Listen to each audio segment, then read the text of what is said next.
परम प्रेममय श्री श्री ठाकुर परमारे थाय जगज्जननी श्री श्री बड़मा परम पूज्यपाद जुगाचार्य श्री श्री बड़दा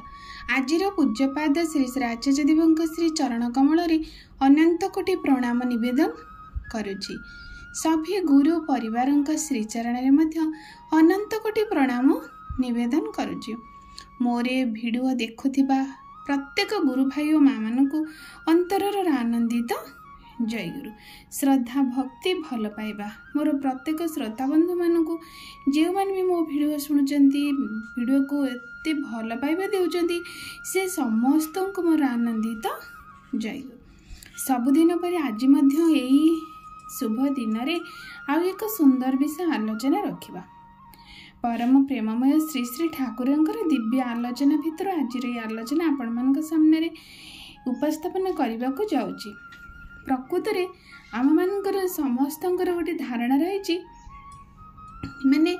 भगवान मनीष को केतबेले साहाय्य करती गोटे धारणा रही भगवान मत साहाय्य करती किए कहती भगवान मो पाई पत्थर हो जाइए किए कहते मो प्रति बहुत अन्याय करुँच ये सब आम मानकर गोटे गोटे भ्रम धारणा। सी तो प्रथम कथा है भगवान कहार सुख दुखरे से कर्म फल उपरि भागी रुहंते नहीं बरं से आमे माने सुखरे रहिले से माने खूब आनंदित होती आउ दुखरे रहिले से खूब म्रियमाण हो जाती आ सबुठारु कष्ट सी ही पाती। श्री श्री ठाकुर कहते तुमे माने मो आड़ को गोटे पाद आगाओ देखिब मु तुम हाथ किपरि भावरे टाणी नेउची मो आड़ को अर्थात माने तुमे जदि मो कथाटी टिके मान टिके भल पाइबा टिके विश्वास टिके श्रद्धा मो उपरे रख तापरे देखिब तुम चला पाथरे मु किपरि भावरे सुंदर सुंदर कुसुम बा फूल पकई दूचे अर्थात माने कंटा थाउ बा फूल थाउ खाल थाउ बा ढीप थाउ ए सबू परिप्रेक्षी ए सबू समय रे से किपरि भाव आम हाथ को धरी से सबू माने चलापथ को अतिक्रम कर दियंती से हेउचे प्रकृत आलोचनार विषय। किंतु आमे माने तांकु आम हाथ देउना बा तांको आड़े आमे गोटे पाद मध्य देउना किंतु चाहूँ से आमको भल पातु आमर मंगल करंतु आमर सब किछि से कर दियंतु जहाँकि आम मानकर एक भ्रम। श्री श्री ठाकुरंकर एक सुंदर बाणी अच्छी न करी जे पाइबा को चाहे दुख था पछे पछे धाई अर्थात जे न करी पाइबा को चाहे प्रकृत से दुख ही पाए सुखता को कौन सी भाव रे मिले ना कारण मु करिनी पाइबाटा व्यर्थ वृद्धा मु जेते आशा भी करी जन्म जन्म चली जीवो मु सेई भली भाव रे नैराश्य भाव मते रहिबा को पड़िबो कारण मोर करिबाटा होइनी। ठीक सही परि श्री श्री ठाकुरंक आलोचनार विषय यह जे तुमे मु जो प्रदत्त विधान तुमको देइची तुमे अंतत पाखे टिके विश्वास कर टिके भल पाओ जा माने जहाँ कि तुम जीवनर किपरि भाव रे परिवर्तन हो पारुछि ताहा तुमे निजे अनुभव करिवो सेई टिके भल पाइबा टिके विश्वास बा टिके श्रद्धा सेटा मनीषर केउथरे आसे दीक्षा द्वारा आसे कारण प्रथमे मु तांको दीक्षा द्वारा ग्रहण करिबी से दीक्षा दबा द्वारा आमे तांको ग्रहण कलु तापरे ये हेला प्रथम पाहाच बा प्रथम पाद तापरे तांको आमे से दीक्षार विधान को आमे मानिबा पई चेष्टा करिबा से एते भी सहज नुहे आउ एते मध्य कष्ट नुहे कारण भाविले आमको आमे जदि भाबिया यह अत्यंत कठिन किंतु भाविले मध्य अत्यंत सरल कारण ये सृष्टि रे ईश्वर को पूजा आराधना आमे माने विभिन्न प्रकार उपाय रे करू तेणु मनीष से दीक्षा माध्यम तो तांको ग्रहण करे तापरे से विधान मानिबा पई चेष्टा करे तथापि श्री श्री ठाकुर आशा बांधी थरे जड़े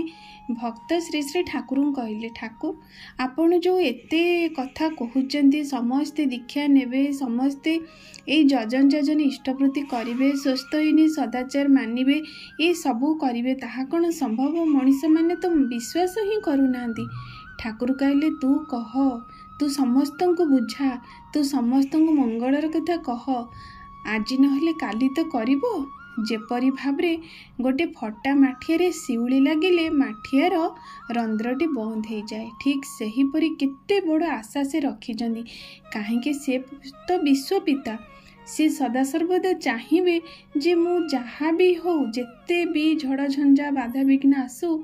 मो संतान निश्चित भाव में दिने ना दिने पुणी से मनुष्यत्व प्राप्त हो पारिबो। किंतु तुमे मैंने चेष्टा कर, तुमे मैंने तांको से विधि विधान माफिक चलाओ। तेणु मनीष जीवन रे माने ठाकुर कहते आ गोटे सुंदर बाणी भितर कहते, चाली चलनी रहिले शुभ, शुभ ही आसे प्राय, अशुभटीर टिके आघाते सेठी भी भांगी जाए। माने मनीष जीवनर चरित्र गठनटा होता ता चाली चलन आचार व्यवहार माध्यम।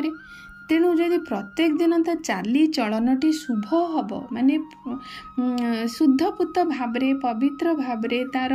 मनीषर जहाँ भी कर्तव्य जदि करिवो,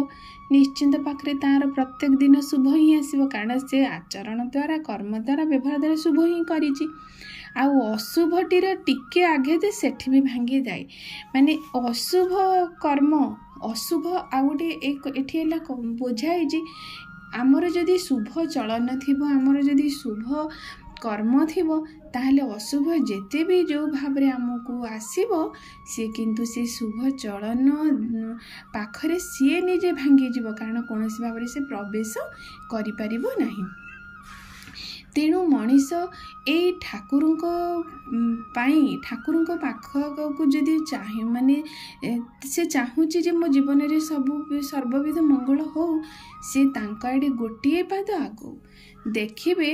ता जीवनर किपरि भावरे गोटे पर गोटे पुणी परिवर्तन हे जाउची। जेमिति भावरे आमको 10th माने पढ़िबा पई हेले प्रथम द्वितीय तृतीय ताकू सब पढ़िबा को पड़िबो। पढ़ी जदि हम ठीक भाव में पाठ टी पढ़ी देथिबा, ताहले निश्चिंत भाव में परीक्षा उत्तीर्ण हो जावा।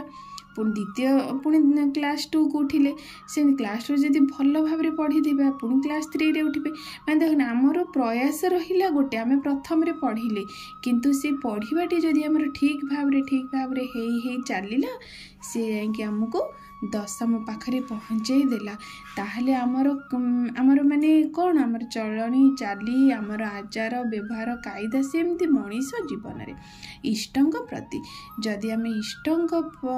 प्रति यही भाव में आमर प्रत्येक कर्म आचरण को तांको देई नहीं कि जीवा, ताहले निश्चिंत भाव में आमे मध्य सी आमको माने बहु भाव में साहाय्य करती आमको। से कारण से निजे जानी जेपरी भाव में आम बुझाक पड़ो। गोटे लोकटी बहु भाव में निशाशक्त हो जाइए, किंतु निशाशक्त हेले मध्य से हाथटी बढ़ेची गोटे गर्तरे से पड़ जाइए। से निशाशक्त हो हाथटी के बढ़ेची उपरक जड़े भल लोकटी बाहर ठिया हो सांगसाथी कहतु बा आत्मीय स्वजन बा जेकोसी से हाथ बढ़ेची बोली सीना आउ जड़े ताको टाणी नहीं पारिबो। ठीक सेहीपरि मनीष जितेबाला प्रवृत्ति मुखर हो जाए हेई मध्यम जदि से हाथ बढ़े दे थाए परम पिता आड़क बा पाद माने गोटे पाद तांको आड़े दे थाए माने तांकरी बाटक तांकर पाखक गंतव्य स्थान को जीवाई पादटी जदि बढ़े देथिबो, ताहले निश्चिंत भाव में से ताको आउ गोटे पर पाद ताको से निज आड़ को टाणी आनती। एटा है प्रकृतर कथा। तेणु प्रथम तो आमको हाथ बढ़ेवा को पड़ो, तांकर स्थान को आमको पाद बढ़ेवा को पड़ो। नहेले से जेते चाहिए मध्य आमर कौनसी भाव में मंगल कर पारे नहीं, जे पर्यंत आमे तांको आड़े आम हाथ कान हाथ आ पाद को न देचे। जेपरी भाव में गोटे ट्रेन रे से ठाकुर समय गोटे ट्रेन रे एक्सीडेंट बहु भाव में होईगला, गुरुतर भाव में बहु लोकंकर क्षयक्षति जीवन मध्य चलीगला। से जड़े ठाकुरंकर भक्त थिले, सी किंतु खूब सुंदर भाव में अक्षत भाव में सेठू बर्ती आश्रम रे जाई पहुँची सकल वृत्तांत ट्रेन रे कहले। श्री श्री ठाकुर कहले खूब भल नाम करुथुल तो एभली भाव में तांकर कुशल कथा पचारि ठाकुर अत्यंत खुशी हेले। किंतु पाखरे अन्य भक्त माने थिले सेमान कहले ठाकुर मो मनरे गोटे प्रश्न आसे आपणकर कौन जे दीक्षा नहीं आपण तांको बंचेबे जे नहीं नाहंती तांको प्रति आपणकर एते अश्रद्धा भाव सेमान को आपण बंचई पारिले नहीं से कहले किए कहले मु बंचई पारिली नहीं बोली बा पारिबी बोली चेष्टा करिनी बोली किंतु से गोटे उदाहरण देले अरे तुम्हें जो रेडियो तुम घरे समस्त घरे अच्छी समस्ते कहले हाँ ना जेतबेले डीडी भारती जो गीतटी बाजी तुम्हें जदि कटक स्टेशन लगेब से गीतटी कौन तुम शुणी पार से कहले ना ताल ठीक सही परी जी सीना मो सहित जोगयुक्त हो रही थाए जी मोर कर्म भीतर दे मते उपासना करे आ मोर दिया होता पथरे जे चले तार सेंटर सीना मो सहित कनेक्शन हो सी सीना मोर वार्ता बा मोर निर्देश को अनुभव कर जापर अन्य समस्ते जापर ना कारण सी स्टेशन को बंद कर रखिंट ठीक सही परी से भक्त जनकर प्रश्नर उत्तर रे तांकर प्रश्नर उत्तर से पाईगले श्री श्री ठाकुर के सुंदर भाव में बुझाईदेले प्रकृतर कथा है यहाँ जे जीवन में जी एडे पाद आ हाथ बढ़े चलापथ तांकरी पाखक दिया होइतिबा रास्ता रे जी पाद पकई जाउथबो सी ही रक्षा पाइजिबो आउ जी तांको हाथ बढ़ाई देथिबो सी तांको बाटरू नहीं ठीक बाटरे चले दियंदी तेणु कर्म आमको ही करने को पड़ो। आशा करी आपन को आलोचना अत्यंत प्रेरणादायी हो अत्यंत मार्मिक हो आज ये आलोचना रखुची सर्वशेष समस्त मंगल विधान करी आज आलोचना ये रखुची। जय गुरु।